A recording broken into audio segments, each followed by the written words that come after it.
नमस्कार दोस्तों, आज आपका इस वीडियो में स्वागत है। तो आज हम देखने वाले हैं सी लैंग्वेज में प्रोग्रामिंग किस प्रकार से की जाती है, यानी कि सी लैंग्वेज में कोडिंग किस प्रकार से की जाती है।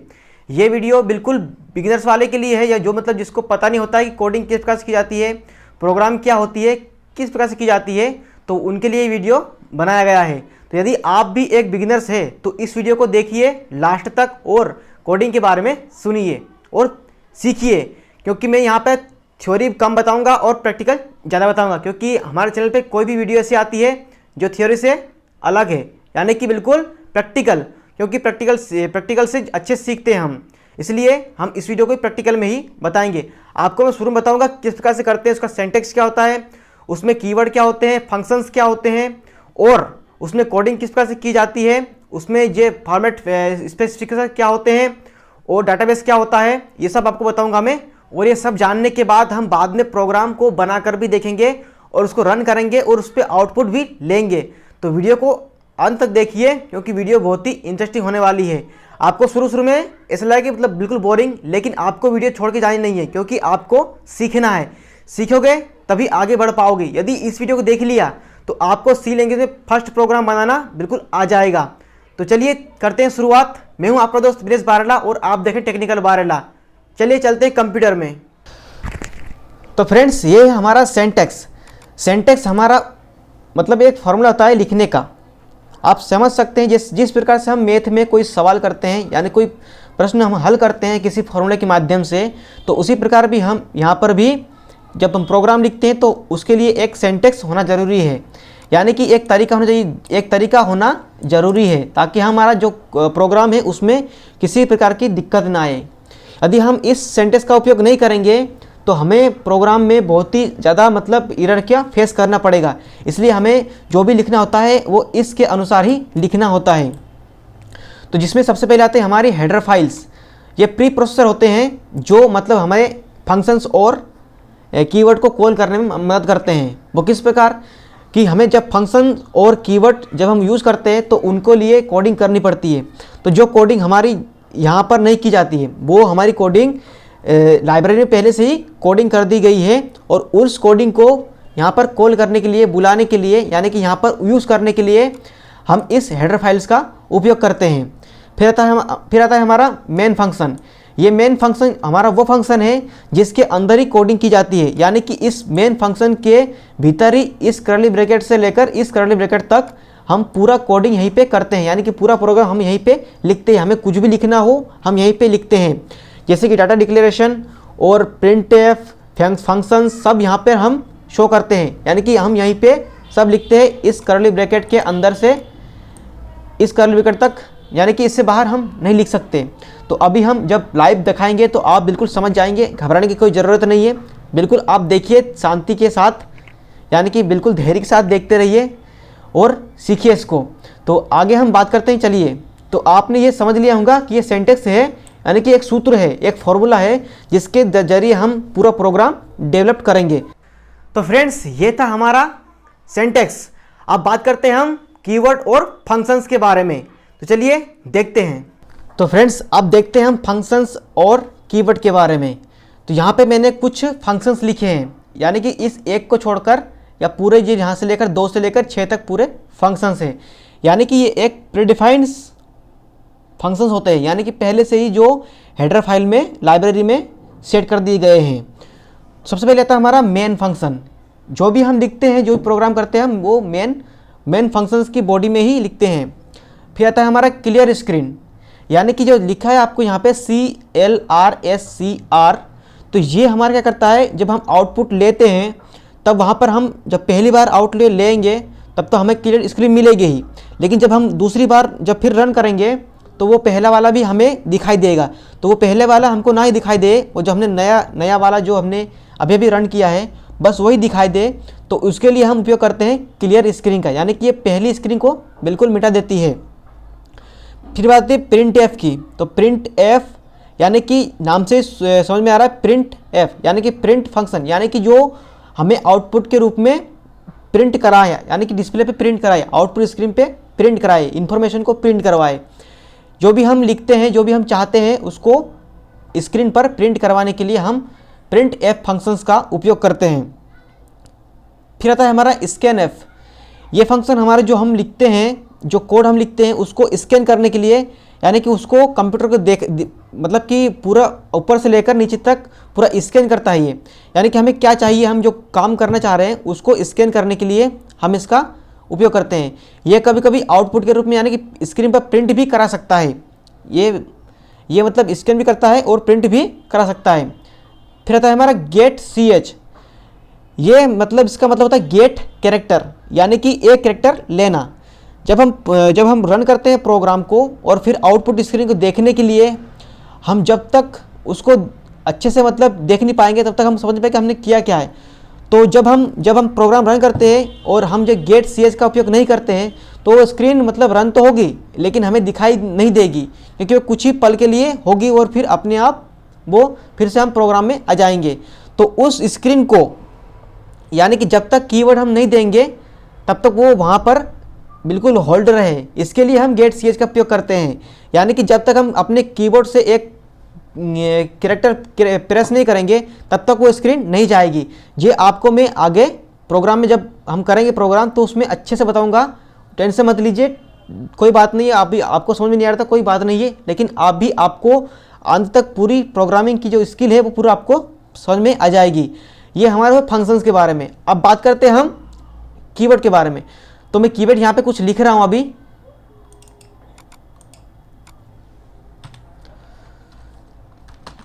इंट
तो चलिए, ये हमारे कीवर्ड, यानी कि ये कीवर्ड हमें जो हम डाटा लिखते हैं वो उसको मतलब डिक्लेरेशन करने में हमारी सहायता करते हैं। तो इनको बारे में हम देखते हैं एक एक करके। तो बात करते हैं इंटीजर के बारे में। तो जब हमारा इंटीजर होता है वो यानी कि एक पूर्णांक नंबर को ही लेता है, यानी कि माइनस इन्फिनिटी से लेकर माइनस प्लस के इन्फिनिटी तक। यानी कि आप -1 दे सकते हैं, -2 दे सकते हैं, 3 दे सकते हैं, 4 दे सकते हो, यानी कि पूर्णांक नंबर लेता है ये। इसमें आप पॉइंट वाली संख्या नहीं ले सकते हो, इसलिए इसका उपयोग हम किसी भी जब हम पूर्णांक का इस्तेमाल करते हैं तो हम वहाँ पर इंटीजर डाटा डिक्लेरेशन करने के लिए इसका उपयोग करते हैं, इस कीवर्ड का उपयोग करते हैं। फिर आता है हमारा कैरेक्टर का हम उपयोग करते हैं किसी कैरेक्टर को लिखने के लिए। यानी कि जब मैं किसी नाम को प्रिंट करने के लिए लिखूंगा तो वहाँ पर मैं कैरेक्टर यानी कि जो हमारी ए से लेकर अल्फ़ाबेट होते हैं उनको यहाँ पर ले सकते हैं वेरिएबल के रूप में। फिर फ्लोट में हम क्या करते हैं, जो भी वैल्यू होती है, जो हमारी पॉइंट वैल्यू होती है उनको लेते हैं। जैसे कि मतलब 2.1 4.5 मतलब कोई भी वैल्यू हो जो पॉइंट में हो उसको हम यहाँ पर फ्लोट के रूप में उसको डिक्लेयर करते हैं। फिर आता है हमारा डबल में भी हम उसी को करते हैं, यानी कि जो पॉइंट वैल्यू होती है उसी को करते हैं, लेकिन इसकी मेमोरी फ्लोट से थोड़ी डबल हो जाती है। यानी कि जो हम यहाँ पर फ्लोट में हम 4 बिट देंगे तो यहाँ पर ये 8 बिट लेता है डबल। तो यानी कि डबल में हम उसको ज़्यादा अपनी मेमोरी देंगे और ये ज़्यादा एक्यूरेसी होता है फ्लोट से। तो हम इसके बारे में भी जानेंगे आगे जब हम प्रोग्राम बनाते हैं। तो ये हमने शुरू में देखा फंक्शंस के बारे में और ये हमारे हैं कीवर्ड। तो चलिए हम देखते हैं इसको फिर आगे प्रोग्राम में। तो फ्रेंड्स, ये था हमारा सिंटेक्स और फंक्शंस और कीवर्ड के बारे में जानना। अब बात करते हैं प्रोग्राम किस प्रकार से बनाया जाता है। तो चलिए मैं आपको एक प्रोग्राम बनाकर भी दिखा देता हूं, फिर आप उसको बार बार बनाकर या फिर आप उसके जैसा कुछ दूसरा बनाकर आप उसकी प्रैक्टिस कर सकते हैं। चलिए करते हैं पहला प्रोग्राम अपन अपने कंप्यूटर में कोडिंग करते हैं। चलिए, तो फ्रेंड्स हम यहाँ पर एक सॉफ्टवेयर का उपयोग करेंगे जिसका नाम है टर्बो C++। हम जब कोडिंग करने के लिए इनका अलग एक सॉफ्टवेयर होता है, जैसे कि कोड ब्लॉक हो गया और हमारा हो गया है यहाँ पर कोड ब्लॉक और टर्बो C++। यानी कि ये टर्बो C++ में हम C की भी कर सकते हैं और C++ की भी कर सकते हैं। इन दोनों में हम कर सकते हैं। तो यहाँ पर आप देख सकते हो अभी हम उपयोग करने वाले हैं टर्बो C++ की, क्योंकि थोड़ा आसान होता है कोड ब्लॉक से। यदि आपको इसको डाउनलोड करना नहीं आता है तो मैं इसका लिंक नीचे डिस्क्रिप्शन दे दूंगा एक वीडियो का, जहाँ से आप उसको देखकर डाउनलोड कर सकते हो बिंदास किसी प्रॉब्लम के। तो चलिए करते हैं ओपन इसको।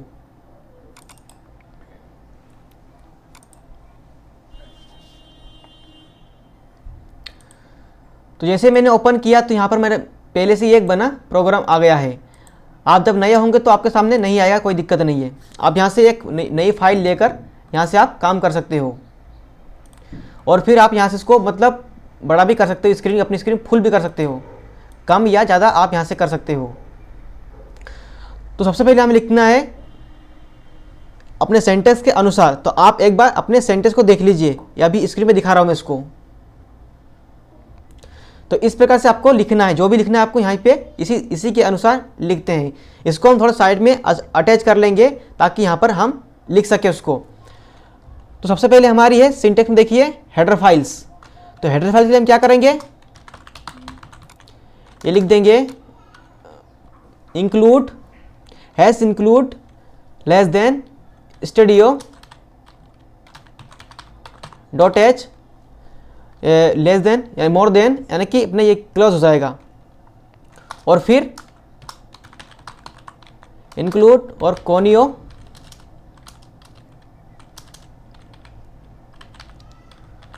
Dot H. फिर आप लिखेंगे हम फंक्शन, कौन सा वाला, void main function, void main function. और फिर ये लगाएंगे हम यहाँ पे कर्ली ब्रैकेट। ये तो हमें जो भी लिखना है बिल्कुल इन्हीं के बीच में ही लिखना है। तो सबसे पहले हम क्या करेंगे, हम एक डाटा डिक्लेरेशन करेंगे। यानी कि जो हम प्रोग्राम अभी बनाने वाले हैं वो प्रोग्राम हम बनाने वाले हैं 2 नंबर एडिशन, यानी कि 2 नंबर को ऐड करना, यानी कि जोड़ना, सिंपल सी भाषा में जोड़ना, 2 नंबर को जोड़ना। तो हम उसका यहाँ पर बनाएंगे। तो हम जब जोड़ेंगे उसको तो हमें 2 नंबर की ज़रूरत पड़ेगी जो कि पूर्णांक होंगे। तो यहाँ पर हम क्या करेंगे, डाटा डिक्लेरेशन क्या करेंगे हम, यानी कि हम कीवर्ड इंटीजर, क्योंकि ये यहाँ पर हम वैल्यू कराएंगे पुट पूर्णांक वाली। और फिर ये 2 वेरिएबल, फिर सम। ध्यान रहिए आपको यहाँ पे दिखाई दे रहा होगा यहाँ पे कि मैंने यहाँ पर मतलब जगह छोड़ी नहीं है। यहाँ पर जब आप ये लिखते हो इंटीजर, यानी कोई भी आप यहाँ पे डाटा लिखते हो, कीवर्ड लिखते हो, तो यहाँ पर आपको लिखने के बाद फिर एक स्पेस देना है। फिर आपको जो भी आप वेरिएबल लेंगे तो उनके बीच आपको यहाँ पे जगह नहीं छोड़नी है। और लास्ट में आप इसको सेमीकोलन से बंद कर देंगे। फिर आते हैं आगे, फिर आता है हमारा क्लियर स्क्रीन, जो कि अभी हमने देख चुके हैं इसका मतलब क्या होता है, क्लियर स्क्रीन। ये स्क्रीन हमारी साफ हो जाएगी। अभी हम इसके बारे में और अच्छे से देखेंगे। फिर हमारा प्रिंट एफ, ये हमें प्रिंट करना है। तो ये मतलब कि जो हम इसको मतलब देखेंगे, रन करेंगे, तब आपको और अच्छे से बताऊंगा मैं। तो इसका मतलब होता है प्रिंट एफ का मतलब स्क्रीन पर कुछ भी होगा जो यहाँ पर स्क्रीन में प्रिंट हो जाएगा। तो हम यहाँ पे लिखते हैं शुरू में कि स्क्रीन में हमें क्या प्रिंट करवाना है, 2 नंबर्स, एंटर 2 नंबर्स। यानी कि जब हम आउटपुट लेंगे तो हमें ये लिखा मिलेगा कि 2 नंबर को प्रेस करिए, यानी कि एंटर 2 नंबर्स। और फिर अपने को सेमीकोलन, आपको सेमीकोलन लगाना जरूरी है, क्योंकि यदि आप सेमीकोलन नहीं लगाएंगे तो कंप्यूटर समझेगा कि आपका जो स्टेटमेंट है वो पूरा नहीं हुआ, यानी कि आपकी लाइन पूरी नहीं हुई। और ये हमें जिस प्रकार से हम हिंदी या इंग्लिश में डॉट या फिर पूर्णांक लगाकर, पूर्ण विराम लगाकर हम उस लाइन को पूरा को बंद करते हैं, इसी प्रकार हम यहाँ पर इस सेमीकोलन के माध्यम से पूरा बंद करते हैं। फिर हमारा स्कैन करने के लिए स्कैन एफ, स्कैनएफ फंक्शन है हमारा ये। तो यहाँ पर हम क्या करेंगे, ये हमारा होता है %d, इसका मतलब होता है फॉर्मेट स्पेसिफिकर, यानी कि ये फॉर्मेट स्पेसिफिकर यानी कि जो हमारा इंटीजर है उसके लिए d है, यानी कि ये हर कीवर्ड के लिए अलग अलग होते हैं। जैसे कि मान लो फ्लोट के लिए f हो जाएगा, तो ये मतलब अलग अलग इंटीजर के हिसाब से, यानी कि मतलब कीवर्ड के हिसाब से हम इनको यहाँ पे उपयोग करते हैं। ये मतलब ये खुद ना प्रिंट होकर यहाँ पर अपने स्थान पर जो हम यहाँ पे a और b जो अंक देंगे उसको प्रिंट करा देंगे। तो हम यहाँ पर दो नंबर ले, इसलिए हम यहाँ पर 2 बार लगाएंगे, फिर हम इसको यहाँ पर बंद कर देंगे और फिर एड्रेस यानी कि जो हमारी ऊपर की जो हमारी वैल्यू है a और b, इसको हम यहाँ पर बुलाएंगे कि आ जाओ भैया अब तुम्हारा काम है। तो बुलाने के लिए एड्रेस यानी कि जो एम्परसेंड आपको दिखाई दे रहा है यहाँ पर, उसको यहाँ पर एड्रेस a हम कर रहे हैं। तो यहाँ पर हम इसके अनुसार इसको बुला रहे हैं, a और b को हमने यहाँ पर कॉल किया है, फिर सेमीकोलन बंद कर दिया है। अब हम लिखेंगे सूत्र, इस सूत्र के हिसाब से ये हमारा पूरा काम चलेगा। तो ये हमारा सूत्र हो गया सम बराबर a प्लस b, यानी कि हमको a और b को जोड़ना है, यानी कि हम जो फर्स्ट नंबर देंगे और फिर सेकंड नंबर देंगे 2 नंबर को जोड़ने के लिए, ये हमारा का पूरा काम। लेकिन अब हम करेंगे इन सम बराबर a प्लस b को प्रिंट करने के लिए, स्क्रीन पर प्रिंट आउटपुट देखने के लिए हम यहाँ पे फिर से प्रिंट एफ का उपयोग करेंगे। तो यहाँ पर हम लिखेंगे सम इज %d और ये बंद हो गया, और यहाँ पे क्या कर रहे हैं हम सम, ठीक है, यानी कि प्रिंट एफ यानी कि ये हमारा यहाँ पे दिखा सम इज, ये एज इट इज प्रिंट हो जाएगा हमारे आउटपुट स्क्रीन पे। और ये %d लिखा है, उसके स्थान पर हमारा जो a और b का जो आंसर आएगा वो यहाँ पर इसके स्थान पर प्रिंट हो जाएगा। और जो हम यहाँ पर c कर रहे हैं यानी कि मतलब सम कर रहे हैं, उसमें हम असाइन कर रहे हैं, यानी कि a प्लस b की वैल्यू को हम सम में असाइन कर रहे हैं। अब आता है हमारा गेट ch। तो अभी हमने इसके बारे में भी जाना था, गेट ch के बारे में भी अभी हमने जान चुके हैं। यदि भूल गए हो तो कोई बात नहीं, गेट ch का मतलब होता है एक कैरेक्टर अपने कीबोर्ड से लेना। जब तक हम उसको नहीं देंगे तब तक हमारी आउटपुट स्क्रीन नहीं जाएगी। तो रन करने के लिए हम क्या करेंगे, यहाँ पे आपको दिखाई दे रहा होगा रन, कंपाइलर और डिबग। सबसे पहले आपको कंपाइल करना है। कंपाइल करने के लिए हम शॉर्टकट की Alt+F9 का भी उपयोग कर सकते हैं। तो यहाँ पर हम जैसे कंपाइल करेंगे तो देखिए वार्निंग भी 0 है और इरर्स भी 0 है। यदि हमारा यहाँ पर कोई इरर्स होता तो यहाँ पर इरर्स हमारे शो करते, उसको भी हम देखेंगे। पहले हम इसको रन करते हैं। तो अब हम रन करेंगे यहाँ पर जाकर Ctrl+F9, ये शॉर्टकट क्या होती है Ctrl+F9, और हम यहाँ से भी इसको ड्रैग कर सकते हैं। तो ये हमने रन किया तो ये बोल रहा है एंटर 2 नंबर, यानी कि जब हम शुरू में जो प्रिंट दिए थे एंटर 2 नंबर वाला, देखिए यहाँ पर आगे हमारा मतलब वो एज इट इज प्रिंट हो गया यहाँ पर। अब हम करेंगे क्या, 2 नंबर हम यहाँ पर करेंगे। तो फर्स्ट नंबर मैंने a बराबर 2 दबाया, एंटर किया, और b बराबर 3 दबाया। तो जो इसका इनका सम आएगा वो आएगा 5। देखिए सम इज 5। इस प्रकार से आप फिर से करिए Ctrl+F9, और यहाँ पर आप और वैल्यू लीजिए। मैं लेता हूँ 20 + 30 इक्वल क्या हो जाएगा 50। आसान है बिल्कुल। इस प्रकार से आप इसको यहाँ से थोड़ा सा चेंजेस करके, सूत्र में चेंज करके आप यहाँ से इसको और भी मतलब कि जैसे मल्टीपल और घटाना, भाग देना आप यहाँ से भी कर सकते हो। जैसे कि मान लो मैंने सूत्र में चेंज किया, यहाँ पर मैं सूत्र में चेंज करता हूँ, तो ये पर वाली प्रॉब्लम देखिए, हमारी एक प्रॉब्लम ये आ रही है हमारी कि हमारा जो माउस है वो काम नहीं कर रहा। तो इसके लिए हम क्या करेंगे, तो इसके लिए हम करेंगे Alt+F दबाएंगे, ये मेन्यू खुलेगा। हम क्या करेंगे, एंटर प्रेस करेंगे ये, तो ये अब हमारा कीबोर्ड काम करने लग जाएगा। ये वो माउस हमारा काम करने लग जाएगा। ये यदि आपका माउस काम नहीं करता है तो आप करिए Alt+F, जो बहुत बड़ी बटन होती है उसको बोलते हैं स्पेस बार, और उन दोनों प्रेस करने के बाद एंटर प्रेस कर दीजिए। तो हमारा जो माउस होगा वो अच्छे से वर्क करेगा। तो मैंने क्या बोल रहा था कि यहाँ से हम इस सूत्र में चेंज करके हम इसको मतलब और दूसरा मतलब प्रोग्राम बना सकते हैं। करते हैं रन। अभी हम यहाँ पर हम जोड़ रहे थे, तो यहाँ पर हमारा क्या होगा, माइनस होगा। तो हम यहाँ पर माइनस लिखने के लिए सब कर देते हैं, और यहाँ पर भी हम सब कर देते हैं ताकि अच्छे से लिखा जाए सब। और यहाँ पर भी हम सब कर देते हैं।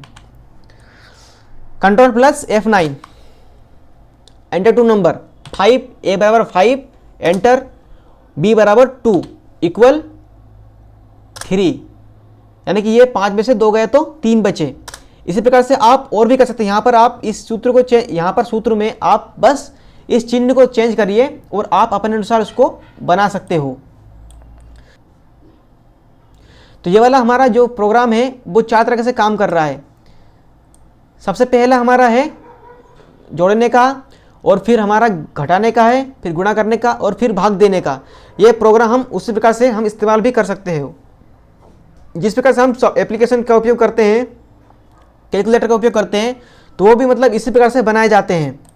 तो यहाँ से आप उसको भी बना सकते हो, लेकिन उसके लिए अलग सॉफ्टवेयर की ज़रूरत होगी। उसको बनाने के लिए वो थोड़ा हाई वाला होगा, और ये थोड़ा मतलब कि आप खाली मतलब प्रैक्टिस के लिए है।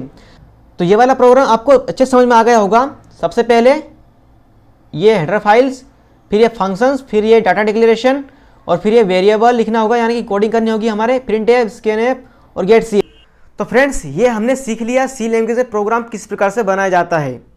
तो वीडियो आपको अच्छी लगी हो तो लाइक करिए, शेयर करिए, कमेंट करिए, और यदि आप इस वीडियो में या इस चैनल पर नए हो तो चैनल सब्सक्राइब कर लीजिए और बेल आइकन को प्रेस कर दीजिए और उसमें ऑल सेलेक्ट कर लीजिए, क्योंकि आने वाली वीडियो भी बहुत ही इंपॉर्टेंट वीडियो हो सकते हैं आपके लिए। चलिए मिलते हैं नेक्स्ट वीडियो में ऐसे ही वीडियो के साथ।